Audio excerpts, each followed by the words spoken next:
Hi hello ನಮಸ್ತೆ ವಿಶೇಷ ಕಾರ್ಯಕ್ರಮಕ್ಕೆ ಸ್ವಾಗತ. ನಾನು ನಿಮ್ಮ ಅರುಣ್ ಬಡ್ಗೇರ್. ಕರ್ನಾಟಕ ಗವರ್ಮೆಂಟ್ ಫಾಲಿಂಗ 2019 ಆ ದಿನ ಮಧ್ಯಾಹ್ನ 2 ಗಂಟೆ. ಇದೇ ಹೊತ್ತಿನ ವಿಶೇಷ ಆಪರೇಷನ್ ಕೆಜಿಎಫ್ ಸೂಪರ್ ಎಕ್ಸ್ಕ್ಲೂಸಿವ್. ಕರ್ನಾಟಕದಲ್ಲಿ ಮತ್ತೆ 2006ರ ಫ್ಲಾಶ್ ಬ್ಯಾಕ್ ನೋಡಬೇಕಾದಂತಹ ಚಾನ್ಸ್ ಬರಬಹುದು. ಆದ್ರೆ ಯಾವಾಗ ಬರುತ್ತೆ ಅನ್ನೋ ಡೇಟು ಪ್ಲಸ್ ಟೈಮ್ ಮಾತ್ರ ಗೊತ್ತಾಗ್ತಿಲ್ಲ. ನಾಳೆ ಬಾ ಅನ್ನೋ ಬೋರ್ಡ್ ಮುಂದೆ ಬಿಜೆಪಿ ನಾಯಕರು ಕೂತಿದ್ರೆ ಆಫ್ಟರ್ ಲೋಕಸಭೆ ಎಲೆಕ್ಷನ್ ಅನ್ನೋ ಬೋರ್ಡ್ ನೇತು ಹಾಕಿಕೊಂಡು ಕುಮಾರಣ್ಣ ಕುಳಿತಿದ್ದಾರೆ. ಹಾಗಾಗಿಯೇ ಕರ್ನಾಟಕದಲ್ಲಿ ಮಹಾನ್ ನಾಟಕ ಮುಂದುವರೆದಿದ್ದು ಕರ್ನಾಟಕ ಗವರ್ಮೆಂಟ್ ಫಾಲಿಂಗ ಅನ್ನೋ ಪ್ರಶ್ನೆ ಕಾಡ್ತಿರೋದು. ಆ ಒಂದು ದಿನ ಘಳಿಗೆಯ ಶಾಕಿಂಗ್ ವಿಷಯ ನೋಡುವ ಮೊದಲು ಯಾಕೆ ಸರ್ಕಾರ ಬೀಳುತ್ತೆ, ಬೀಳಲ್ಲ ಅನ್ನೋ ನಾಟಕ ನಡೀತಾ ಇದೆ, ಇದರ ಅಸಲಿ ಆಟ ಏನು ಎಲ್ಲವನ್ನ ಡೀಟೇಲ್ ಆಗಿ ತೋರಿಸ್ತಾ ಇದ್ದೀವಿ ನೋಡಿ. ಆ ದಿನ ಆ ಘಳಿಗೆ ಯಾರು ಯಾರ ಸಂಘ? ಕುಮಾರಣ್ಣನಿಗೆ ಆಗುತ್ತಾ ಸಿಎಂ ಕುರ್ಚಿ ಭಂಗ? Karnataka government falling KGF. ನಾವು ಯಶ್ ಸಿನಿಮಾ ಕೆಜಿಎಫ್ ಬಗ್ಗೆ ಹೇಳ್ತಾ ಇದ್ದೇವೆ ಅಂತ ತಿಳ್ಕೊಳ್ಬೇಡಿ. ಇದು ಕರ್ನಾಟಕ ರಾಜಕಾರಣದ ಥ್ರಿಲ್ಲಿಂಗ್ ಕೆಜಿಎಫ್ ಕಹಾನಿ. ರಾಜಕಾರಣದ ಕೆಜಿಎಫ್ ಅಂದ್ರೆ ಕರ್ನಾಟಕ ಗವರ್ಮೆಂಟ್ ಫಾಲಿಂಗ್ ಅಂತ ಅರ್ಥ. ಕಳೆದ 7 ತಿಂಗಳಿನಿಂದಲೂ ಈ ಕೆಜಿಎಫ್ ಕಹಾನಿ ನಡೀತಾನೆ ಇದೆ. ಈ ಕೆಜಿಎಫ್ ಕಹಾನಿಯನ್ನ ಬಿಜೆಪಿ ಒಂದಲ್ಲ ಎರಡಲ್ಲ ಹಲವು ಚಾಪ್ಟರ್ಗಳಲ್ಲಿ ನಡೆಸೋಕೆ ನೋಡಿದೆ. ಆದ್ರೆ ಅದ್ಯಾವುದು ವರ್ಕೌಟ್ ಆಗಿಲ್ಲ. ಆದ್ರೆ ಈಗ ದೊಡ್ಡ ಮಟ್ಟದಲ್ಲಿ ಕೆಜಿಎಫ್ ಕಾರ್ಯಾಚರಣೆಗೆ ಬಿಜೆಪಿ ಮುಂದಾಗಿದೆಯಂತೆ. ಆ ದಿನ ಆ ಸಮಯಕ್ಕೆ ರಾಜ್ಯ ರಾಜಕಾರಣದಲ್ಲಿ ಕೆಜಿಎಫ್ ಧಗಧಗಿಸಲಿದೆಯಂತೆ. ಆ ಇಂಟ್ರೆಸ್ಟಿಂಗ್ ಡೀಟೇಲ್ ಹೇಳೋಕು ಮುನ್ನ ಒಂದು ಸಣ್ಣ ಫ್ಲಾಶ್ ಬ್ಯಾಕ್ ಕಥೆಯನ್ನ ನಿಮ್ಮ ಮುಂದೆ ಇಡ್ತಾ ಇದ್ದೀವಿ ನೋಡಿ. ದೋಸ್ತಿ ದೋಣಿಗೆ ಗುರು ಶಿಷ್ಯರೇ ನಾವಿಕರು. ದೋಣಿಯಿಂದ ಕಾಲೆತ್ತಲು ಭಯದಲ್ಲಿ ಶಾಸಕರು. ಸದ್ಯಕ್ಕೆ ತೀರದಲ್ಲಿ ಕುಂತಿರುವ ಬಿಜೆಪಿಯ ನಾಯಕರು. ದೋಸ್ತಿ ಸರ್ಕಾರವನ್ನ ತಳ ಒಡೆದ ದೋಣಿ ಅಂತಾರೆ. ಅಸಮಾಧಾನಿತ ಕೈ ಶಾಸಕರು ದೋಣಿ ತೂತು ಮಾಡ್ತಾರೆ ಅಂತಾರೆ. ಆದ್ರೆ ದೋಣಿ ಮಾತ್ರ ಮುಳುಗ್ತಾನೇ ಇಲ್ಲ. ಒಡೆದ ತಳಕ್ಕೆ ಪ್ಯಾಚಪ್ ಮಾಡಲು ಗುರು ಶಿಷ್ಯರು ಟೊಂಕ ಕಟ್ಟಿ ನಿಂತಿದ್ದಾರೆ. ದೇವೇಗೌಡರು ಸಿದ್ದರಾಮಯ್ಯ ಅವರ ಜಾಣತನದಿಂದಲೇ ದೋಣಿ ತೀರದಿಂದ ಮುಂದೆ ಸಾಗಿಬಿಟ್ಟಿದೆ. ಆದ್ರೀಗ ಆ ದೋಸ್ತಿ ದೋಣಿ ಮುಳುಗುವುದು ಅಷ್ಟು ಸುಲಭನಾ ಅನ್ನೋದೇ ಕರ್ನಾಟಕ ರಾಜಕಾರಣದ ಬಹುದಿನಗಳ ಪ್ರಶ್ನೆ. ಈ ಪ್ರಶ್ನೆಗಂತೂ ಇನ್ನೂ ಉತ್ತರ ಸಿಕ್ಕಿಲ್ಲ. ಸದ್ಯಕ್ಕೆ ಉತ್ತರ ಸಿಗುವಂತೆ ಕಾಣ್ತಿಲ್ಲ. ಅದಕ್ಕೆ ಕಾರಣ ಬಂಡಾಯ ನಾಯಕರ ಕೊರತೆ ಪ್ಲಸ್ ಬಿಜೆಪಿಯ ಪ್ರಸ್ತುತ ಸ್ಥಿತಿ ಅನ್ನೋದು ರಾಜಕೀಯ ಪಂಡಿತರ ಲೆಕ್ಕಾಚಾರ. ಅಂದಿನ ಸ್ಥಿತಿಯಲ್ಲಿ ಕುಮಾರಣ್ಣ ಯಡಿಯೂರಪ್ಪ ಮ್ಯಾಚಿಂಗ್. ಧರಮ್ ಸಿಂಗ್ ಸರ್ಕಾರಕ್ಕೆ ಬೆಳ್ಳಂಬೆಳಿಗ್ಗೆ ಫುಲ್ ಪಂಚಿಂಗ್. ಸಿದ್ದರಾಮಯ್ಯಗೆ ಸಾಧ್ಯವಾಗಲಿಲ್ಲ ತಮ್ಮ ಶಾಸಕರ ಕ್ಯಾಚಿಂಗ್.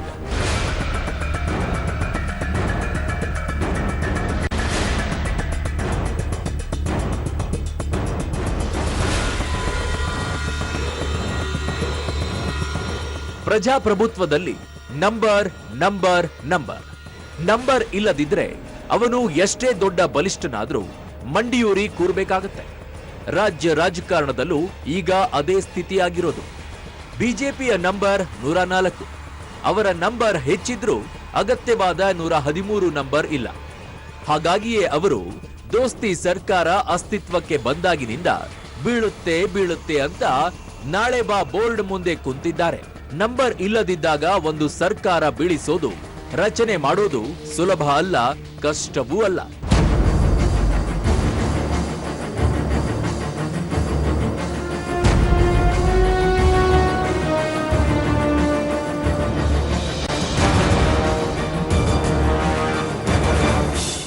ಎರಡು 2006ರಲ್ಲಿ ರಾಜ್ಯದಲ್ಲಿ ಕಾಂಗ್ರೆಸ್ ಜೆಡಿಎಸ್ ದೋಸ್ತಿ ಸರ್ಕಾರ ಇತ್ತು.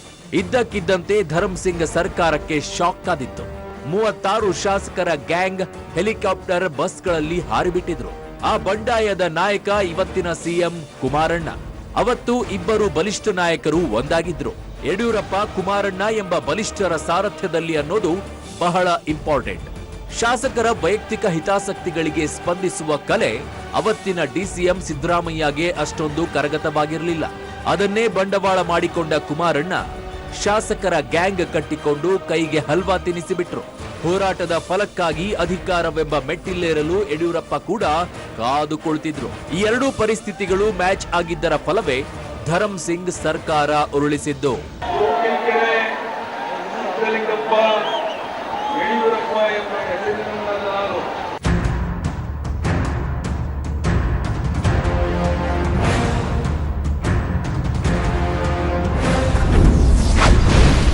ಎರಡು 2006ರಲ್ಲಿದ್ದ ರಾಜಕೀಯ ಸ್ಥಿತಿ ಕರ್ನಾಟಕದಲ್ಲಿ ಈಗ ಇಲ್ಲಣ್ಣೋ.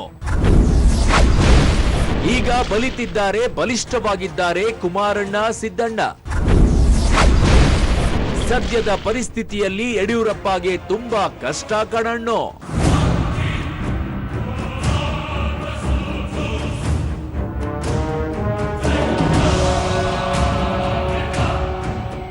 ರಾಜ್ಯ ರಾಜಕಾರಣದಲ್ಲೀಗ ಸಾಕಷ್ಟು ನೀರು ಹರಿದು ಹೋಗಿದೆ. 2006ರಿಂದ ಇಲ್ಲಿಯ ತನಕ 5 ಸಿಎಂಗಳನ್ನ ಕಂಡಿದೆ ಕರ್ನಾಟಕ. ಅದು ಕೇವಲ 12 ವರ್ಷಗಳಲ್ಲಿ. ಇದನ್ನ ನೋಡಿದರೆ ಗೊತ್ತಾಗುತ್ತೆ ಕರ್ನಾಟಕದಲ್ಲಿ ಎಷ್ಟು ರಾಜಕೀಯ ನಾಟಕ ನಡೆದಿರಬಹುದು ಅನ್ನೋದು. ಈಗ ಪರಿಸ್ಥಿತಿ ಭಿನ್ನವಾಗಿದೆ. ಈಗ ಸರ್ಕಾರ ಬೀಳಿಸೋದು ಕಷ್ಟ ಅನ್ನೋದಕ್ಕೆ ಸಾಕಷ್ಟು ಕಾರಣಗಳು ಸಿಗ್ತಿವೆ. 2006ರಲ್ಲಿದ್ದ ಕುಮಾರಸ್ವಾಮಿ, ಸಿದ್ದರಾಮಯ್ಯ, ಯಡಿಯೂರಪ್ಪ ಈಗ ಇಲ್ಲ. ಮೂವರು ಬದಲಾಗಿದ್ದಾರೆ. ಮೂವರು ಬಲಿಷ್ಠರಾಗಿದ್ದಾರೆ, ತುಂಬಾ ಬಲತಿದ್ದಾರೆ. ರಾಜಕೀಯ ಮಹಾನ್ ನಾಟಕಗಳು ಕೂಡ ಎಲ್ಲರಿಗೂ ಕರಗತ. ಅದರ ಜೊತೆಗೆ ರಾಜಕೀಯ ಪರಿಸ್ಥಿತಿಯ ಬಿರುಗಾಳಿ ಕೂಡ. ಈಗ 2006ರ ಕುಮಾರಸ್ವಾಮಿ ಅಂತಹ ಬಂಡಾಯ ನಾಯಕ ಕೂಡ ಇಲ್ಲ. ರಮೇಶ್ ಜಾರಕಿಹೊಳಿಗೆ ಅಂತಹ ದೊಡ್ಡ ಶಕ್ತಿಯೂ ಇಲ್ಲ. ಇನ್ನು ಅಂತಹ ಶಕ್ತಿ ಇರುವ ಮಾಜಿ ಸಿಎಂ ಸಿದ್ದರಾಮಯ್ಯ ಈಗ ಬಂಡಾಯ ನಾಯಕತ್ವ ವಹಿಸಿಕೊಳ್ಳಲು ಸಿದ್ಧರಿಲ್ಲ. ಅದರ ಬಗ್ಗೆಯೂ ಯೋಚನೆ ಕೂಡ ಮಾಡಿಲ್ಲ.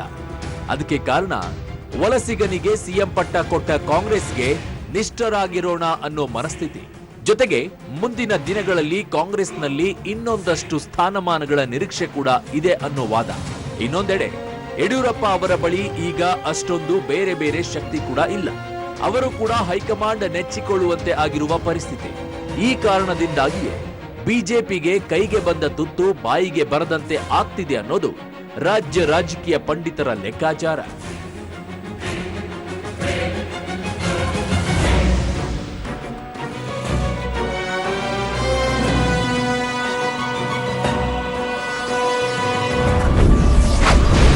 ಮುಯಿಗೆ ಮುಯಿ, ಏಟಿಗೆ ಎದುರೇಟು ಕೊಡೋದಕ್ಕೆ ನಾವು ರೆಡಿ.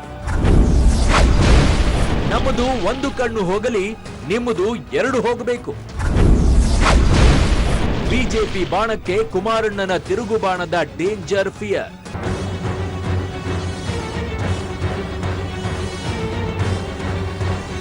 ಅಂದಹಾಗೆ ಕೈಯಲ್ಲಿದ್ದ ಕುರ್ಚಿ ಜಾರಿದ್ರೆ ಕುಮಾರಣ್ಣ ಕೂಡ ಸುಮ್ಮನೆ ಕೂರಲ್ಲ. ದೊಡ್ಡ ಮಟ್ಟದ ಬಂಡಾಯದ ಬಿರುಗಾಳಿ ಎಬ್ಬಿಸಿದವರಿಗೆ ಮತ್ತೊಂದು ಬಿರುಗಾಳಿ ಎಬ್ಬಿಸುವ ಕಲೆಯೂ ಕರಗತವಾಗಿರುತ್ತೆ.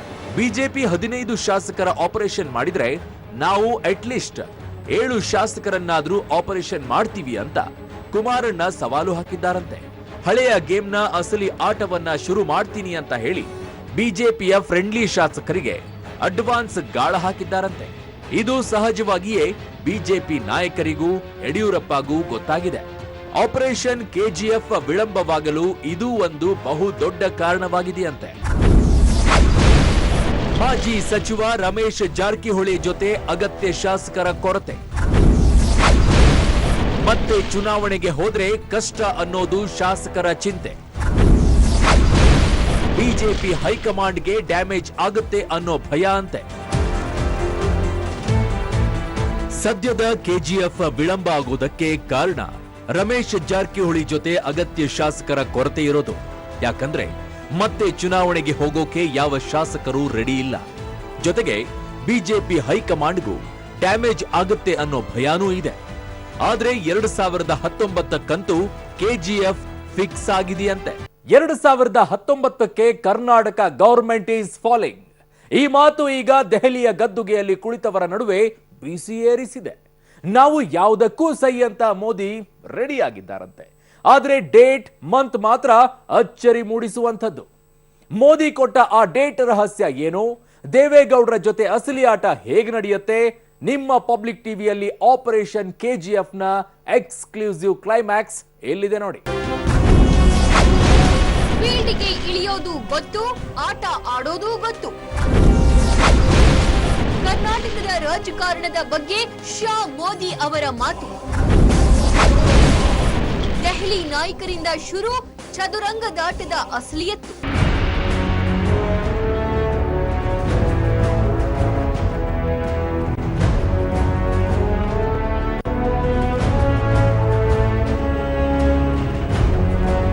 ಖಾಲಿ ಡಬ್ಬಕ್ಕೆ ಕಲ್ಲು ಹಾಕಿ ಅಲ್ಲಾಡಿಸುವ ರಾಜಕಾರಣ ಹೆಚ್ಚು ದಿನ ನಡೆಯಲ್ಲ.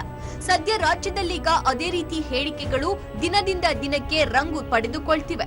ಆದ್ರೆ ಈ ರಂಗೀನ್ ಹೇಳಿಕೆಗಳು ಹೇಳೋದಕ್ಕೆ ಮಾತ್ರ ಚೆನ್ನಾಗಿರುತ್ತದೆ. ಆದ್ರೆ ಸರ್ಕಾರ ಉರುಳಿಸೋದು, ಉಳಿಸಿಕೊಳ್ಳೋದು ಅಷ್ಟು ಸುಲಭ ಅಲ್ಲ. ಸದ್ಯದ ಅಸಮಾಧಾನದ ಮೇಲಾಟದಲ್ಲಿ ರಮೇಶ್ ಜಾರಕಿಹೊಳಿ ದೊಡ್ಡ ಬಂಡಾಯಗಾರರೇನೂ ಅಲ್ಲ. ವೈಯಕ್ತಿಕ ಕಿತ್ತಾಟ, ಪ್ರತಿಷ್ಠೆಗಳಿಗಾಗಿ ಹಠಕ್ಕೆ ಬಿದ್ದ ಬಂಡಾಯಗಾರ ಅನ್ಬಹುದು. ಅಬ್ಬಬ್ಬ ಅಂದ್ರೆ ರಮೇಶ್ ಜಾರಕಿಹೊಳಿ ಜೊತೆ 4 ಶಾಸಕರು ಮಾತ್ರ ಸಾಥ್ ಕೊಡಬಹುದು ಅನ್ನೋದು ಬಿಜೆಪಿ ಲೆಕ್ಕಾಚಾರ.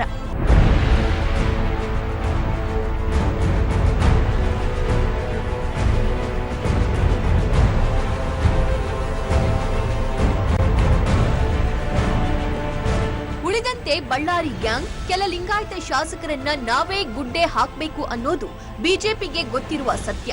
ಅದಕ್ಕಾಗಿಯೇ ಬಹಿರಂಗವಾಗಿ ಅಖಾಡಕ್ಕೆ ಇಳಿಯದೆ ದೂರದಲ್ಲಿಯೇ ಕುಳಿತವರಂತೆ ಗುಪ್ತ ಕಾರ್ಯಾಚರಣೆ ನಡೆಸ್ತಾ ಇದೆ.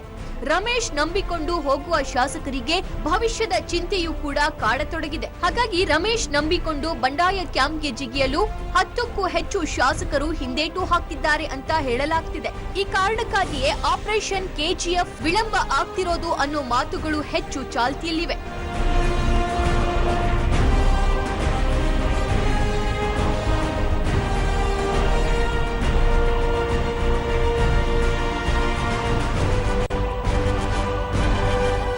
ನಡುವೆ ಬಿಜೆಪಿಯ ರಾಷ್ಟ್ರಮಟ್ಟದ ನಾಯಕರಿಗೂ ಡ್ಯಾಮೇಜ್ ಭಯದ ಚಿಂತೆಯಂತೆ.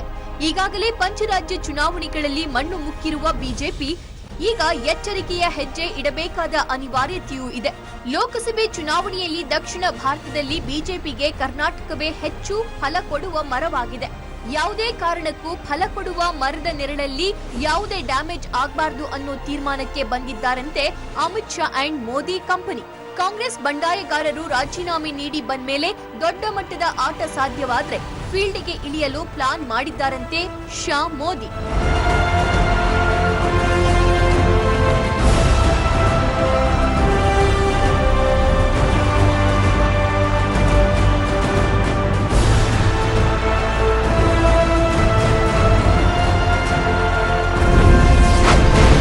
ಸೆಂಟ್ರಲ್ನಲ್ಲಿ ಮತ್ತೆ ನರೇಂದ್ರ ಮೋದಿ ರೂಲ್. 2019ಕ್ಕೆ ಕರ್ನಾಟಕ ಗವರ್ಮೆಂಟ್ ಆಗುತ್ತಾ ಫಾಲ್. ಮೋದಿಗೆ ನಂಬರ್ ಕಡಿಮೆಯಾದ್ರೆ ಗೌಡರ ಗೇಮ್.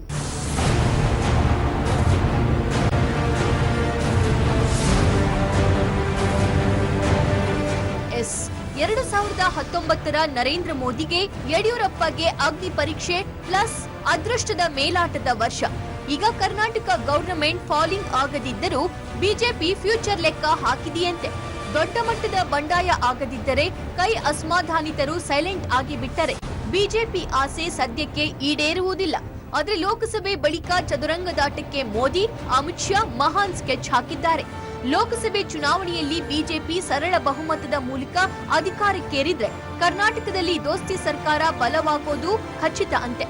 ಈ ವಿಚಾರವನ್ನ ಸ್ವತಃ ನರೇಂದ್ರ ಮೋದಿ ಅವರೇ ಉನ್ನತ ಮಟ್ಟದ ನಾಯಕರಿಗೆ ಹೇಳಿ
ಕೆಜಿಎಫ್ಗೆ ಅಮಿತ್ ಶಾ ಹೇಳಿ ಕಳುಹಿಸಿದ್ದೇನು?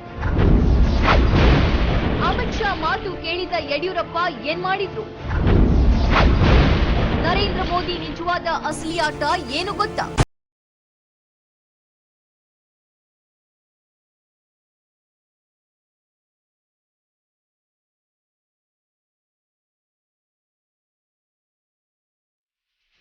ದೆಹಲಿಯಲ್ಲಿ ಇವತ್ತು ಅಮಿತ್ ಶಾ ಭೇಟಿ ಮಾಡಿದ ಯಡಿಯೂರಪ್ಪ ರಾಜ್ಯ ರಾಜಕಾರಣದ ಬಗ್ಗೆ ಮಾಹಿತಿ ನೀಡಿದ್ರಂತೆ. ರಾಜ್ಯ ರಾಜಕಾರಣದ ಬಗ್ಗೆ ಇಂಚಿಂಚು ಮಾಹಿತಿ ನೀಡಿದ ಯಡಿಯೂರಪ್ಪಗೆ ಶಾಕ್ ಕೂಡ ಕಾದಿತ್ತು. ಆಪರೇಷನ್ ಕೆಜಿಎಫ್ ಬಗ್ಗೆ ಸ್ವತಃ ಅಮಿತ್ ಶಾ ಅವರೇ ಯಡಿಯೂರಪ್ಪಗೆ ಕಿವಿ ಮಾತು ಹೇಳಿ ಕಳುಹಿಸಿದ್ರಂತೆ. ಅಷ್ಟಕ್ಕೂ ಅಮಿತ್ ಶಾ ಏನ್ ಹೇಳಿದ್ದಾರೆ ಗೊತ್ತಾ?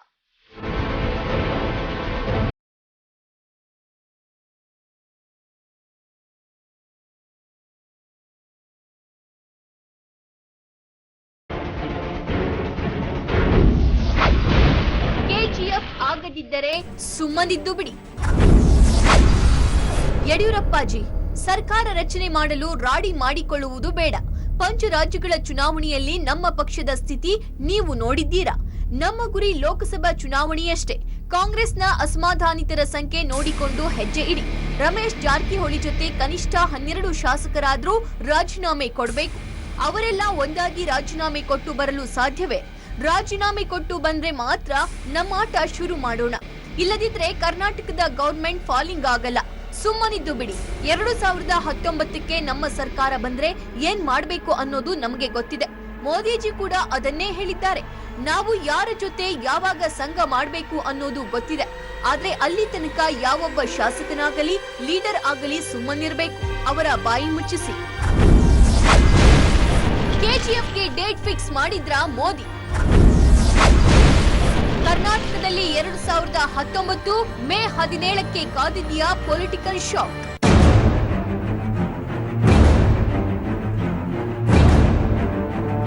ಅಂದ್ಹಾಗೆ ನಾವು ಹೇಳ್ತಿದ್ದ ಆಪರೇಷನ್ ಕೆಜಿಎಫ್ ಎಕ್ಸ್ಕ್ಲೂಸಿವ್ ಅಸಲಿ ಘಟ್ಟಕ್ಕೆ ನಾವು ಬಂದು ನಿಂತಿದ್ದೀವಿ. ಈಗ ಆಗಲಿಲ್ಲ ಅಂದ್ರೂ ಡೋಂಟ್ ವರಿ. ಮೇ 17ರ ನಂತರ ಕರ್ನಾಟಕದಲ್ಲಿ ಕಾಂಗ್ರೆಸ್ ಸರ್ಕಾರ ಇರಲ್ಲ ಅಂತ ಮೋದಿ ಭವಿಷ್ಯ ನುಡಿದಿದ್ದಾರೆ ಅಂತ ಹೇಳಲಾಗ್ತಿದೆ. 2019 ಮೇಗೆ ಕೇಂದ್ರದಲ್ಲಿ ನಮ್ಮದೇ ಸರ್ಕಾರ, ಕರ್ನಾಟಕ ಸ್ಟೇಟ್ನಲ್ಲೂ ನಮ್ಮದೇ ಸರ್ಕಾರ ಅಂತ ಉನ್ನತ ಮಟ್ಟದ ನಾಯಕರಿಗೆ ಹೇಳಿದ್ದಾರೆ ಅನ್ನೋದು ಆಪರೇಷನ್ ಕೆಜಿಎಫ್ 2019ರ ಕಹಾನಿ. ಅವತ್ತು ಮಧ್ಯಾಹ್ನ 2 ಗಂಟೆಗೆ ಲೋಕ ಫಲಿತಾಂಶ ಸ್ಪಷ್ಟವಾಗಿ ಬಂದ ನಂತರ ಇಲ್ಲಿ ಸರ್ಕಾರ ಬೀಳಲಿದೆಯಂತೆ. ಹಾಗಾದ್ರೆ ಅಲ್ಲಿ ತನಕ ಯಡಿಯೂರಪ್ಪ ಕಾಯಲು ತಯಾರಾಗಿದ್ದಾರಾ? ಆಪರೇಷನ್ ಕಮಲ ಮತ್ತೆ ನಿಂತು ಹೋಗುತ್ತಾ? 2019ರ ಲೋಕಸಭಾ ಎಲೆಕ್ಷನ್ ನಲ್ಲಿ ಮೋದಿಗೆ ಅಗತ್ಯ ನಂಬರ್ ಸಿಗ್ಲಿಲ್ಲ ಅಂದ್ರೆ ದೇವೇಗೌಡರು ಅಷ್ಟು ಸುಲಭವಾಗಿ ಒಪ್ಪಿಬಿಡ್ತಾರ? ಈ ಎಲ್ಲಾ ಪ್ರಶ್ನೆಗಳಿಗೆ ಕಾಲವೇ ಉತ್ತರಿಸಬೇಕಿದೆ.